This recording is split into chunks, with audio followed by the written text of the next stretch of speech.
우리는 장차 다시 오실 신랑 되신 예수님을 기다리는 그런 신부와 같습니다.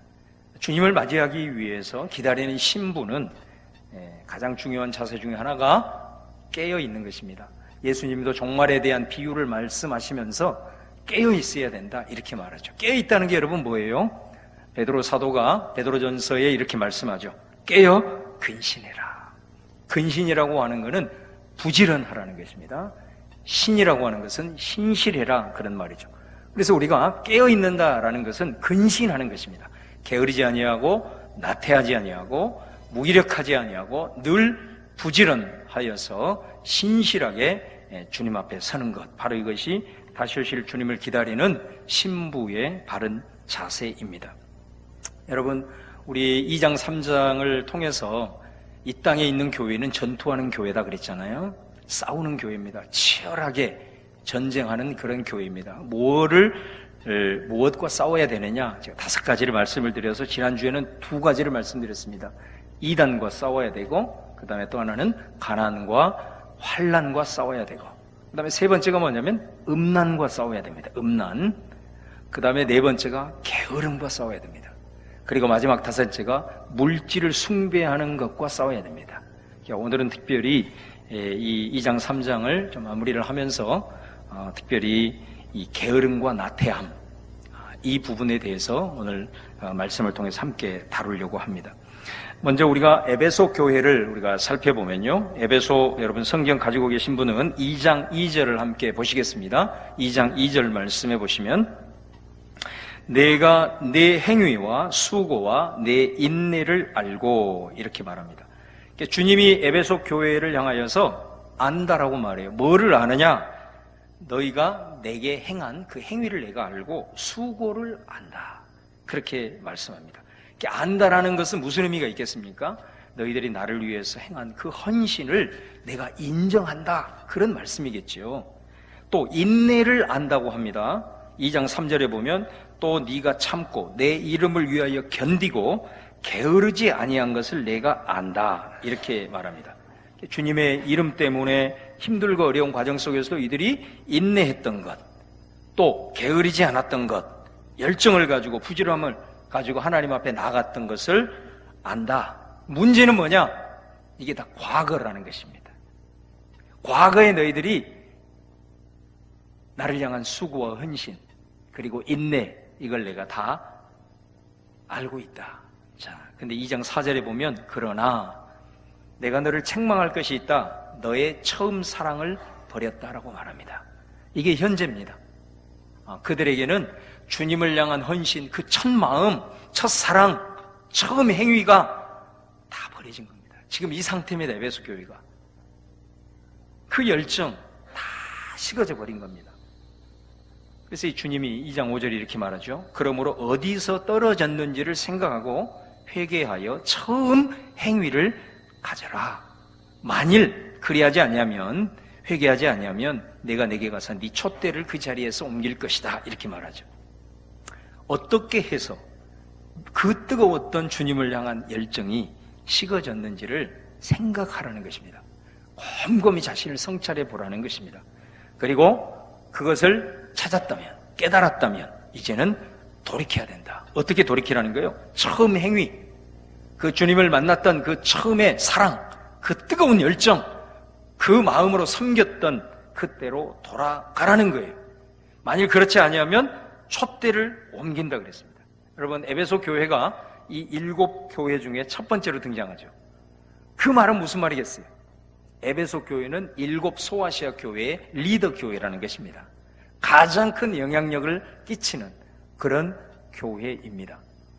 그런 교회, 많은 영향력을 끼치는 그런 교회, 그 위치, 그 촛대를 이제 너희들에게서 옮기겠다라고 말씀을 하고 있죠. 하나님은 어떤 사람을 사용하시느냐, 그걸 우리가 잘 볼 수가 있는 겁니다. 여러분, 우리가 이 땅에 와서 하나의 생명을 가지고 살아갑니다. 적어도 예수 그리스도를 믿는 사람은 이 땅을 살아가면서 하나님의 부르심을 받았기 때문에 평생 하나님을 예배하고 하나님을 경외하면서 살고, 또 하나는 자기 자신 중심을 극복하는 삶을 살아야 됩니다. 반드시 우리는 하나님의 나라의 가치와 그 가치 속에 담긴 다른 사람의 유익을 위해서 흔적을 남겨야 됩니다. 이것이 우리 그리스도인들의 삶이거든요. 평생 사는데 하나님을 예배하는 것도 그저 그렇게 평생 살면서 내 자신만을 위해 산다면 얼마나 그게 부끄러운 일이 되겠냐. 하나님의 사명을 전혀 깨닫지 못하고 살아가는 그런 삶을 살아서는 안 된다는 거죠. 하나님은 어떤 사람에게 주의 거룩한 능력과 주의 거룩한 역사를 이루시고 또 그들을 사용하시는가? 열정이 있는 교회입니다. 열정이 살아 숨쉬는 사람입니다. 아버지 하나님께 받은 은혜를 기억하고 좌로나 우로나 치우치지 않고 그걸 지켜갈 수 있는 그 사람을 하나님께서 사용하시는 것을 보게 돼요. 우리가 역사적으로 보면 교회의 촛대가 많이 옮겨졌잖아요. 유럽에서부터 시작해서 미국으로 또 우리나라로 이렇게 촛대가 옮겨지는 걸 보게 돼요. 한국 교회 안에도 몇십 년 단위로 많은 교회들의 하나님 앞에 쓰임받는 교회의 촛대가 계속해서 옮겨지는 것을 봅니다. 그러나 어떤 교회는 시작하면서부터 지금 이 순간까지 몇십 년, 몇백 년이 걸려도 나름대로 하나님 앞에 영향력을 끼치면서 쓰임받는 그런 교회들도 있는 것을 보게 됩니다. 중요한 것은 오늘 이 어떤 교회를 하나님이 그 시대 가운데 사용하시고 어떤 사람을 그 인생 가운데 하나님 나라를 위해서 사용하는가 우리가 보게 돼요. 그 에베소 교회를 향한 하나님의 말씀에서 우리가 찾아야 됩니다. 그 다음에 두 번째는 두아디라 교회입니다.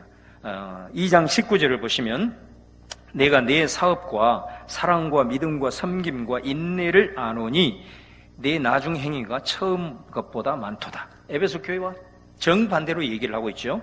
에베소 교회를 향하여서도 너의 사업, 인내, 섬김, 행위 이걸 다 한다고 그랬습니다. 그런데 에베소 교회는 처음 사랑을 버렸다 그랬어요. 완전히 식어져 버린 거예요. 그런데 두아디라 교회는 뭐라고 했냐? 그 반대로 얘기해요. 너희들은 이 나중 행위가 처음 것보다 더 많다 이렇게 말합니다.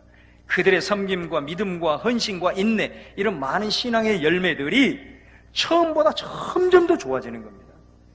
처음보다 점점 더 많은 열매를 맺는 겁니다. 처음보다 더 열정이 불타오르고 있는 교회의 모습이 바로 두아디라의 교회의 모습입니다. 물론 두아디라 교회도요 실수가 있었습니다. 이들에게는 거짓 선지자를 용납하는 이런 치명적인 실수가 있었습니다. 그래서 우상을 숭배하고 또 음행에 빠지는 그런 경우도 있었어요. 그런데 남아있는 자들, 거짓 교훈에 빠지지 않는 자들, 혹은 거짓 교훈에 빠졌지만 다시 돌아오는 사람들, 자, 이런 사람들에게 하나님이 주님이 뭐라고 얘기를 하냐면 2장 24절을 보시면요, 두아디라에 남아있어 이 교훈을 받지 아니하고, 이 거짓 교훈이죠, 이것을 받지 아니하고 소위 사탄의 기쁜 것을 알지 못하는 너희에게 말하노니, 자, 이렇게 말합니다. 다른 짐으로 너희에게 지울 것이 없다 이렇게 말합니다. 이 굉장한 말씀이죠. 이게 비록 너희들이 좀 실수하고 그런 상황에 빠졌지만 너희들이 남아있는 자들, 다시 그 상황으로부터 돌아온 자들, 너희들에게는 내가 더 이상 다른 것을 요구할 것이 없다 이렇게 말합니다. 그 요구할 것이 없는 다른 짐이 뭐죠? 뭐라고 얘기하죠? 25절에 다만 너희에게 있는 것을 내가 올 때까지 굳게 잡아라 이렇게 말합니다. 너희에게 지금 있는 것, 그것이면 족하다는 것입니다. 하나님이 너희에게 있는 것, 다른 것을 너희에게 요구할 필요가 없는 지금 너희에게 있는 것이 뭘까요? 바로 이 모습입니다.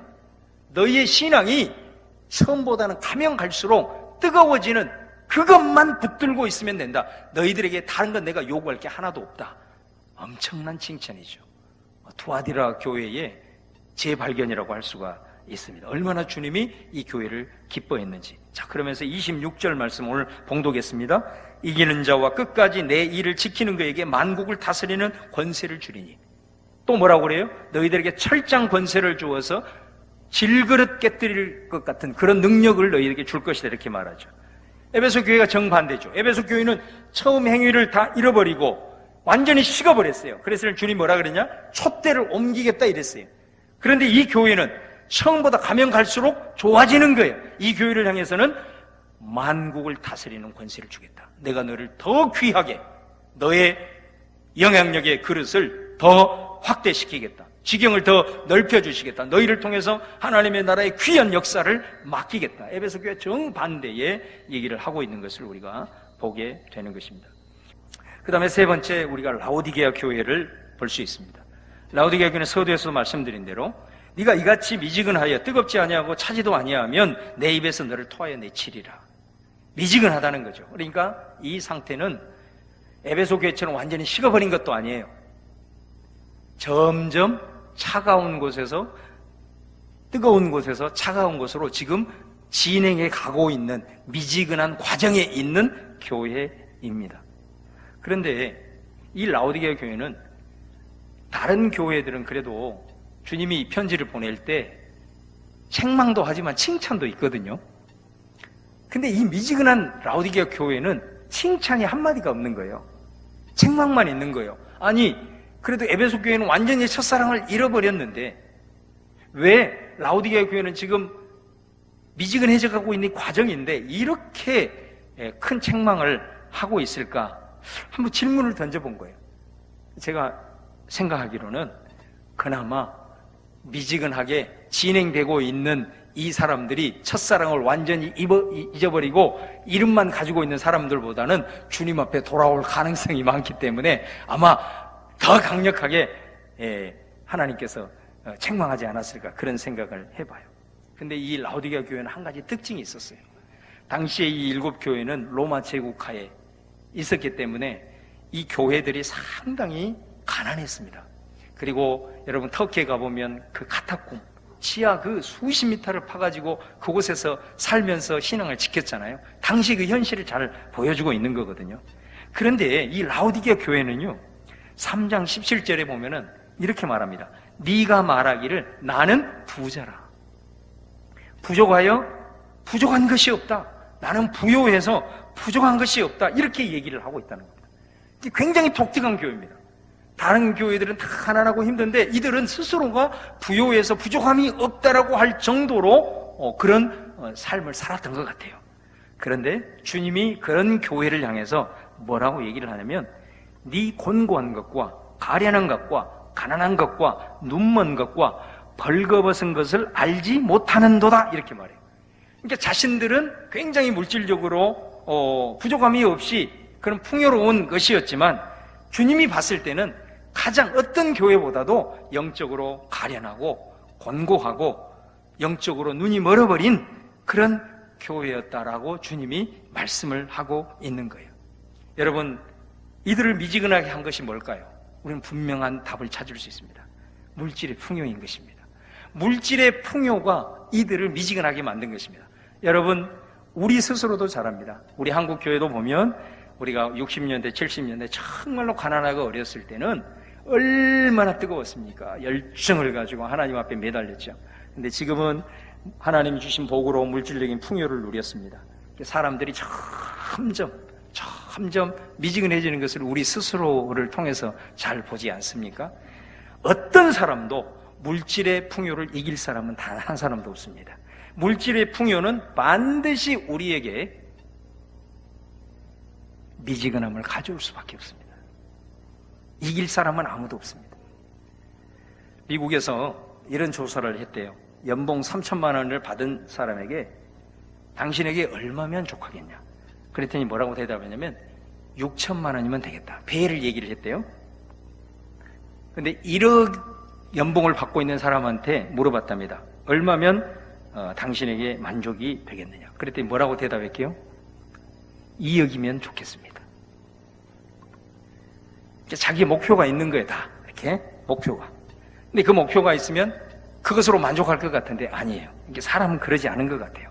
이 정도만 하면 내가 이제 좀 다른 사람을 위해서 좀 섬기고 봉사도 하고 구제도 하고 좀 이렇게 여유를 가지고 살아보리라. 그렇게 해가지고 열심히 해서 목표를 달성했어요. 목표를 달성하고 나니까 어때요? 그럴 여유가 또 없어요. 왜? 그 삶을 유지하기 위해서는 더 열심히 일해야 되는 거예요. 우리의 삶이 그런 거 아니겠습니까, 여러분? 요한계시록에서는 영적인 나태함과 싸워야 된대요. 영적인 무기력과 싸워야 된대요.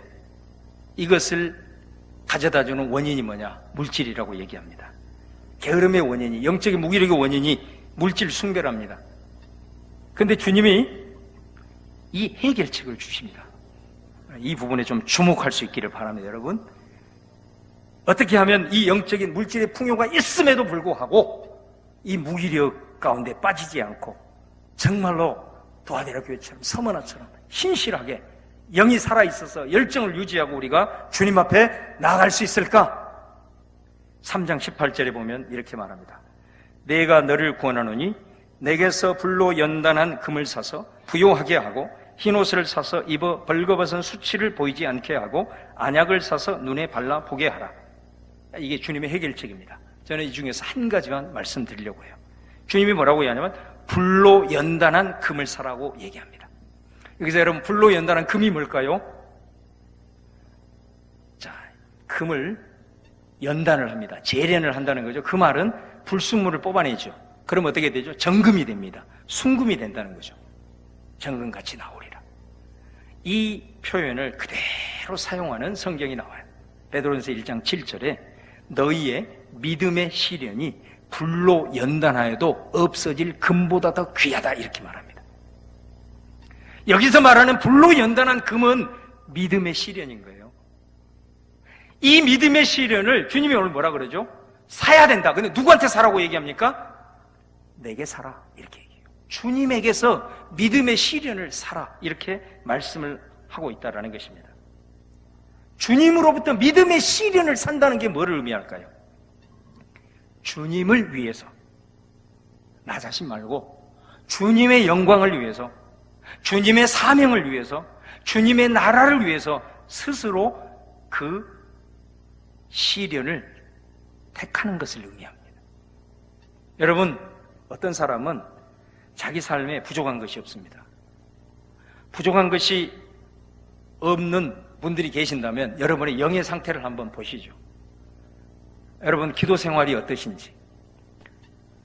물질이 부유하게 되면 나도 모르는 사이에 기도가 내게서 사라집니다. 왜? 사실은 마음속에 부족한 것이 없기 때문에 하나님 앞에 몸부림치면서 붙들 수 있는, 기도할 수 있는 힘이 사라져요.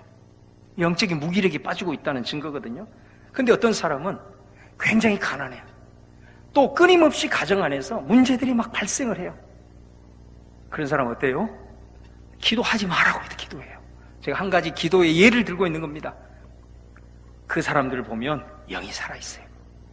제가 성도들을 이렇게 보면 어떤 사람들의 얼굴에 드러나는 표정과 그들의 말과 그들의 삶을 보면 많은 것을 가지고 있고 많은 것을 누리고 있는 사람이 더 나은 것 같죠? 그러지 않아요. 제가 봤을 때는 힘들고 어려운 가운데 주님을 붙들 수밖에 없는 그 사람, 그래서 새벽에 나와서 울부짖으며 기도하고 정말 하나님 붙들고 살아가는 그 사람이 표정이 훨씬 더 밝고요, 그리고 그 사람이 훨씬 더 영의 자유함을 누리면서 살더라고요. 얼마나 역설적인지 몰라요, 이게. 여러분이 여러분의 삶의 모습으로는 내가 도저히 기도가 안 나오는 거예요. 영적으로 미지근해 있는 것 같아요. 그렇다고 한다면 스스로 가난해질 필요는 없어요. 뭐를 하면 되냐? 주님으로부터 믿음의 시련을 사시면 됩니다. 그게 뭘까요? 예를 들면 이런 거예요. 주님을 위해서 내가 교사가 되는 거야, 구역장이 되는 거예요. 예를 들면 교회에 어떤 섬기는 거예요. 아니면 교회 아니어도 좋아요. 나 자신 말고 다른 사람의 유익을 위해서 뭔가 내가 사명감을 가지고 의탁하는 거예요. 선택하는 거예요. 결단하는 거예요. 여러분, 그런 사람은 어때요? 봉사하고 섬기고 그냥 되는 법은 없어요. 여러분, 교회 봉사도 그냥 되는 법이 없습니다. 왜냐하면 이걸 통해서 반드시 하나님의 영광이 나타나기 때문에, 주님의 뜻이 이루어지기 때문에 마귀가 가만두지를 않습니다. 심지어 하나님의 말씀을 공부하는, 양육하는 것도요, 그냥 되는 법이 없습니다. 꼭 말씀 양육하면 할 수 없는 상황이 막 발생을 하는 걸 보게 됩니다.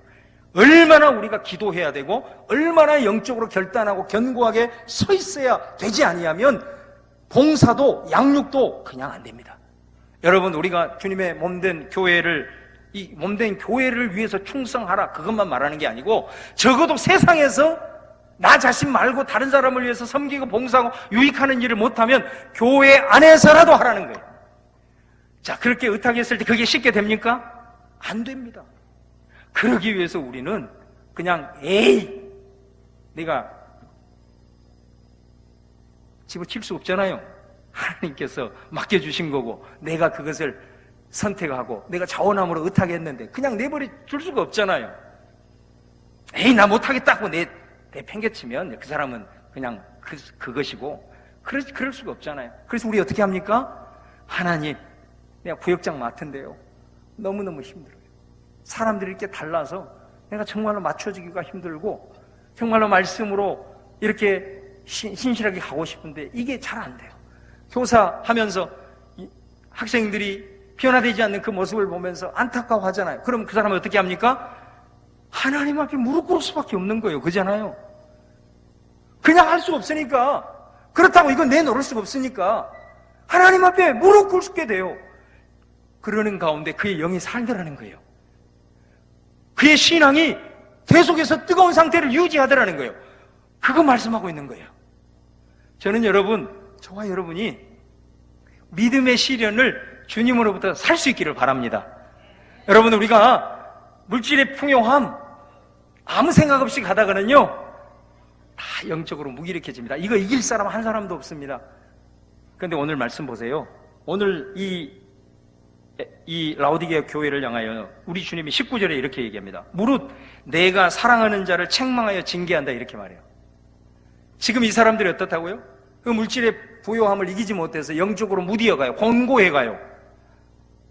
그래도 자신들은 영적으로 자신들이 그렇게 됐다는 것을 전혀 깨닫지를 못하고 있어요. 우리 주님은 다 알고 있는데. 자, 이랬을 때 우리 주님이 뭐라고 얘기하죠? 내가 사랑하는 자를 책망하여 징계한다라고 말을 해요. 그 말은 무슨 말일까요?